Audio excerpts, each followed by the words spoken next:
All right. Our next speaker is Andrew Owens, and he will present a joint work with Alexei Efros, audio-visual scene analysis with semi-supervised multisensory features. Thank you. This is joint work with Alexei Efros. So today's video representations mostly keep images and audio separate. There are visual features, there are audio features, but by and large there aren't audio-visual features that fuse information from both modalities. For humans, though, vision and hearing are more closely intertwined. A famous example of this is an illusion called the McGurk effect.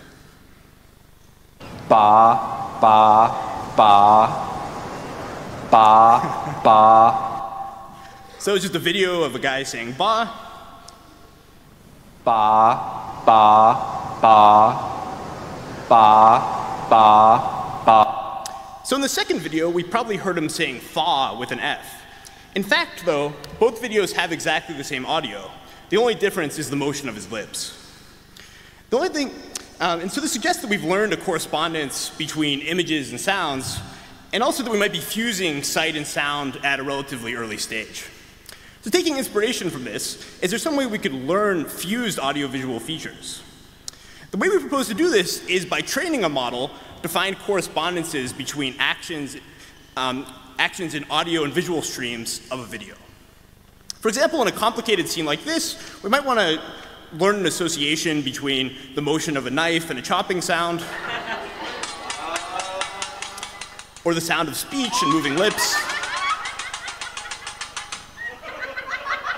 But how do we get these ground truth correspondences? We could get someone to manually label them, but of course this would be very expensive, and it wouldn't really scale well. So instead, we take inspiration from very early work in self-supervision, specifically a paper by Virginia Dessaulles from 1994 that suggested you could train an audiovisual model that learns to match an input image with its corresponding sound. A picture of a cow, for example, should match with a moo sound.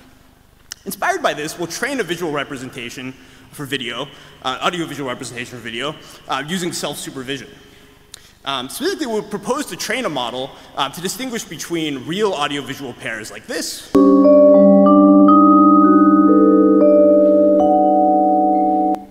and fake audiovisual pairs. A similar framework was proposed last year by Arendelovich and Zisserman, and there's been some concurrent work by Korbal and others that is very similar to our approach. And so you can also think of this approach as a noise contrastive estimation, where we want to distinguish between real examples and noise, but the noisy examples here are fake examples. So how do we choose these fake audiovisual pairs? Well, one idea is just to pair up each video with a random audio track, and that would give us a result like this.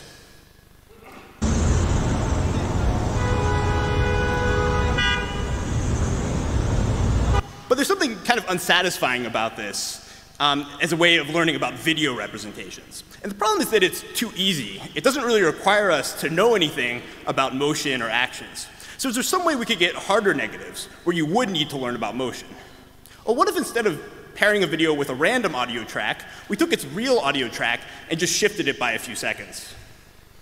That would give us this result.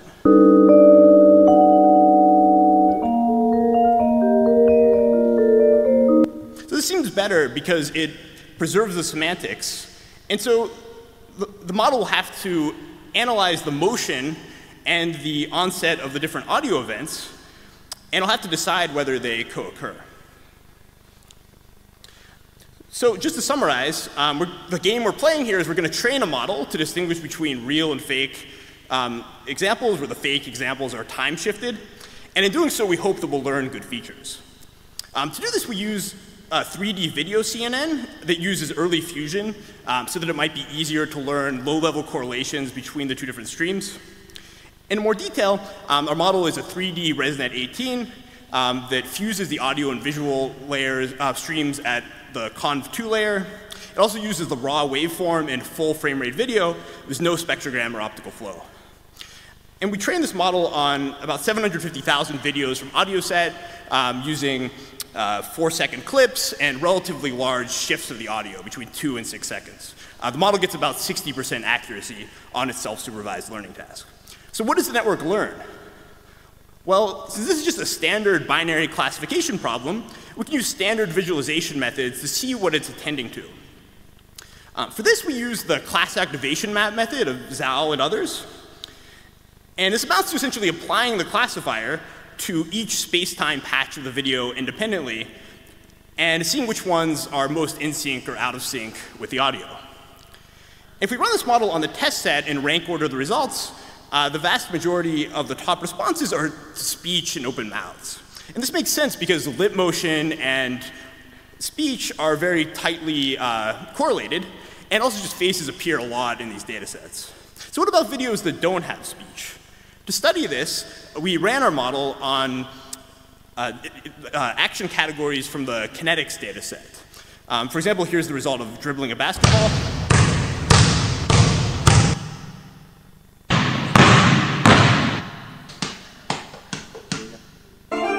Playing the organ.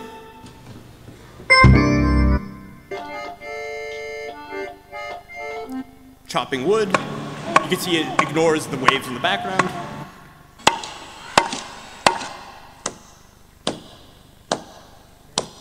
So it looks like the model is attending to actions that are either producing sound or very tightly correlated with sound.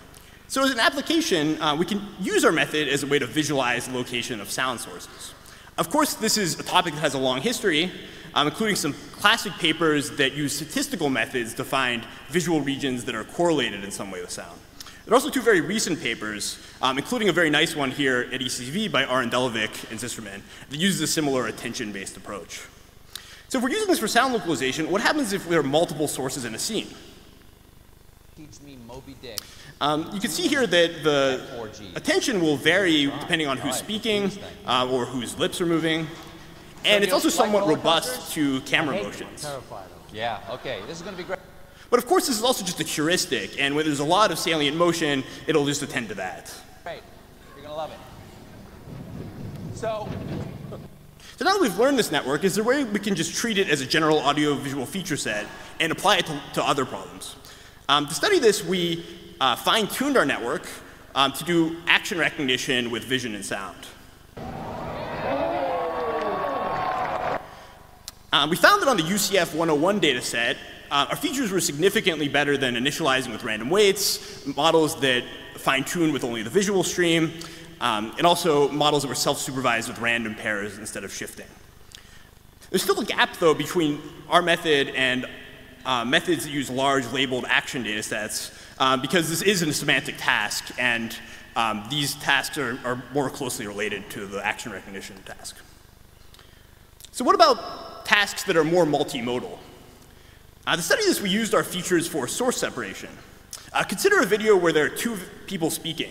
For example, an on-screen Angela Merkel speaking in German, and an on-screen President of the United States of America, Barack Obama. Can we separate the speech on-screen from the off-screen speech? That is, can we find the sounds that correlate with the visual signal? We thought this would be a really unique application that no one else would be working on, but actually there was lots of other work this year that tackled very similar problems. Two of these papers are here at ECCV. Both of them, though, focus on a slightly different problem of separating the sound of musical instruments in a scene. This problem is a little bit more about recognition. You have to find which sounds the different instruments typically make based on their appearance. And ours is only focused on speech, so it's more about a motion analysis problem. Two other groups also focused on separating speech and produced some very impressive results. The main difference, though, is they did this as an end in itself, and so they make a lot of good use of face detection and tracking. While in contrast, we just predict sound end to end from a video. So how do we train this model? Well, first we need a data set, and to get this, we pair up each video with a random audio track. Then we add the two audio tracks together to get a synthetic sound mixture. The goal then is to separate the video's true audio from the background noise. And we'll solve this problem by adapting our multisensory features to a regression problem. Given the mixture spectrogram, we'll predict the spectrograms of the on-screen sound and the off-screen sound. So how do we do this regression? Well, for this we used a UNet image translator that operates on the spectrogram, and it's conditional on our multisensory features. Once we have the spectrograms, we can invert them to get waveforms that we can listen to. In more detail, we trained this on 4-second video clips using the VoxCeleb1 and VoxCeleb2 datasets, and we used audio set for additional background noise. For measuring the loss, we just used the L1 distance for the log spectrograms. And our model, again, just to reiterate, doesn't use any labeled data or face detection. It just goes from video to sound. So let's listen to some of the results. This, again, is an input video. Delighted to be able to welcome today, for the 6th time, the President of the United States of America, Barack Obama, to... It's just a translation video we found online. And here's our prediction of the on-screen sound. Zum 6. Mal den Präsidenten der Vereinigten Staaten von Amerika, Barack Obama, in Deutschland. Here's our prediction of the off-screen sound. Delighted to be able to welcome today, for the 6th time, the President of the United States of America, Barack Obama, to... We can also consider videos where there are multiple people speaking on screen. Impacting the outcome of an election. Well, now you're defining it. Now you're defining it conveniently. Papadopoulos lied about meeting with Russians.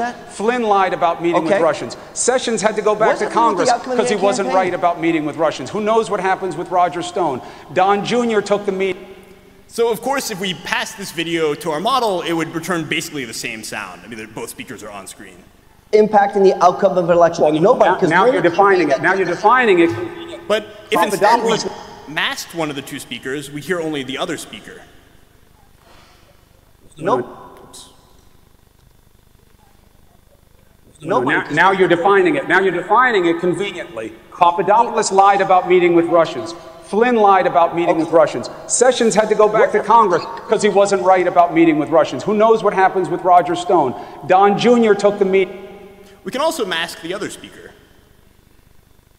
Impacting the outcome of an election. Well, nobody, because the only campaign that did that, Chris, the only campaign that tried to do that. Finally, we can also evaluate this. We can also evaluate this quantitatively. We can measure the ability to predict the spectrogram using different initializations. We found that our self-supervised model was significantly better than a random initialization. It also outperformed a method that was pre-trained on an action recognition data set, and also significantly outperformed a model that only used a single video frame, which confirms that it's using motion. Finally, we also compared our model to a variation of the model that just separated the two sounds without regard to which one's on-screen or off-screen. And we compared it to audio-only source separation models. And we found again that our video features helped to do this task. So in conclusion, we showed in this work that you can use self-supervision to learn a video representation that you can use for both hearing and seeing. And we also applied it to 3 different applications. Our code and our models are all available online, and we hope you'll find video applications where they'll be useful. Thank you.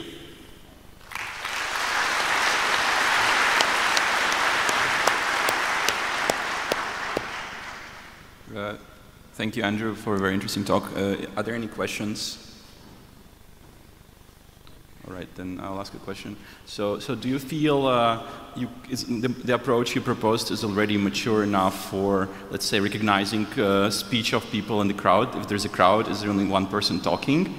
Then would you say it can be used as an attention map, let's say, to combine the audio and video?